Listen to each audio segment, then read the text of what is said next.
Salut les costauds, bienvenue en ce jour du Nouvel An chinois, donc marqué sous le signe du serpent de bois, d'où cette belle image. Voilà, donc nous allons aujourd'hui parler de résistance et de support. Allons-y, c'est parti. Petit aparté avant tout, pour faire la transition avec la précédente vidéo. Où nous parlions de RSI, c'était pour vous montrer à nouveau deux belles divergences baissières sur le Bitcoin. Et juste pour vous montrer que finalement cet indicateur est bien, mais pas suffisant. Vous voyez que là on est en daily, donc on a deux belles divergences. Donc le prix monte et le niveau de RSI descend. Alors certes, ça a marqué une baisse, toute relative, puisqu'on est quand même passé de 108 000, presque 109 000, à même pour le plus bas à 89 000. Mais bon, somme toute, c'est une baisse qui n'est pas très conséquente. Par contre, ce qui est intéressant de noter aussi par rapport au RSI et à son évolution, donc là, cette divergence baissière, donc dans le temps, donc en journalier, a progressivement fait baisser le niveau du RSI pour retourner en dessous des 50. Voilà, et généralement, en phase de bull market, un RSI en moyenne, ça c'est la moyenne sur 14 périodes, la ligne jaune. Donc le RSI est souvent au-dessus des 50. Donc il va rebondir, donc il va se régénérer quelque part, reprendre de la force. Vous voyez qu'il rebondit autour, la médiane rebondit autour des 50 et il est reparti. Voilà, c'était juste la petite aparté du RSI. Et je voulais aussi vous montrer une petite astuce sur le RSI en bas pour ceux qui ont un peu de difficulté à voir les divergences au tout début. Donc vous avez juste cette petite case à cocher et il vous montre automatiquement les divergences, ce qui est somme toute assez pratique. Voilà. Donc passons maintenant aux résistances et aux supports. Pour ce faire, nous allons peut-être changer de paire de crypto-monnaies. Donc nous allons aller en haut à droite sur le plus. Et par exemple, nous allons prendre Link, USDT, donc toujours sur Binance. Voilà. Donc Chainlink, pour ceux qui ne savent pas, c'est un protocole d'oracle. Donc les oracles dans la crypto-monnaie sont essentiels. C'est eux qui vont fournir des données externes à la blockchain pour les envoyer aux smart contracts, qui sont un peu les logiciels autonomes qui exécutent des actions sur la blockchain. Donc ils leur fournissent des informations du monde externe. Ça peut être une température, ça peut être notamment tous les prix des actifs. Ils vont les chercher sur des plateformes, des agrégateurs comme CoinGecko ou CoinMarketCap. Donc c'est les oracles qui vont chercher les prix, qui les agrègent et qui vont ensuite les amener. Donc, enfin en tout cas, les smart contracts vont aller chercher via les oracles ces informations-là externes. Voilà, juste pour la petite introduction. Donc, pour les supports et les résistances, donc ce qui est important déjà de faire sur un actif, c'est d'avoir une vision globale. Donc, on va changer d'échelle. On va aller du time frame. Donc déjà une semaine, c'est pas mal par bougie. On va aller d'une time frame la plus élevée vers des time frames plus courtes. Donc là, comme ça, on a une vision globale, puis après on zoome. Donc qu'est-ce qu'on voit là sur Chainlink? Donc il y a eu une grosse phase ici en bas, donc d'accumulation, donc le range du bear market. Hop, hop, hop, on peut peut-être le dessiner. Oh là là. Donc voilà.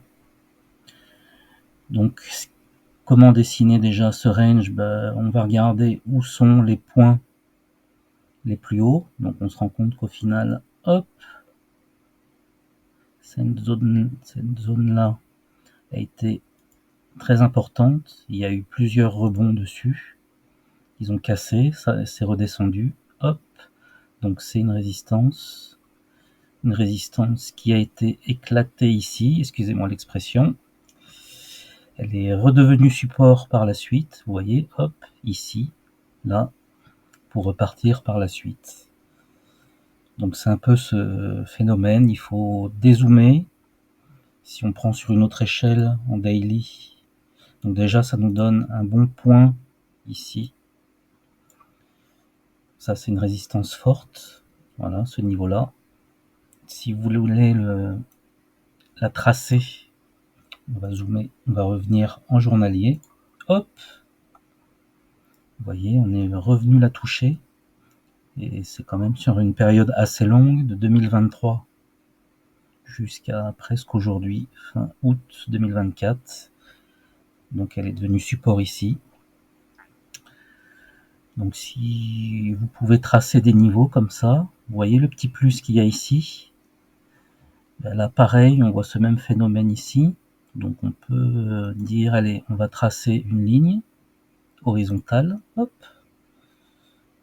comme celle-ci. Voilà, vous voyez que si on zoome, donc on est venu taper cette ligne plusieurs fois, une fois, deux fois. Donc là, on l'explose et on fait comme on appelle un pullback. Donc ça, c'est récurrent et régulier. Quand on casse une résistance, généralement après, quelques jours après, quelques semaines, on vient retester pour repartir de plus belle. Donc on reteste, ça devient support, c'est le pullback et c'est parti de plus belle. Voilà, donc c'est une figure qui revient régulièrement. Voilà, donc ça c'est une bonne méthode pour voir les résistances. Et donc il faut regarder les points les plus hauts, voilà, et voir au moins que ça touche deux fois cette ligne. Voilà, et je vais vous montrer donc une autre méthode pour voir qui serait plus, je dirais, une méthode de trading, donc à plus court terme, par rapport donc au volume qui sont corrélés au prix des actifs, donc voir des niveaux où il y a le plus de liquidité, mais par rapport au prix, et non par rapport à la bougie comme en bas, comme je vous expliquais dans la vidéo précédente. Voilà. Hop, pour ça, on va changer d'écran, parce que malheureusement, cet indicateur n'est pas présent dans le TradingView gratuit. Nous voici de retour donc sur TradingView.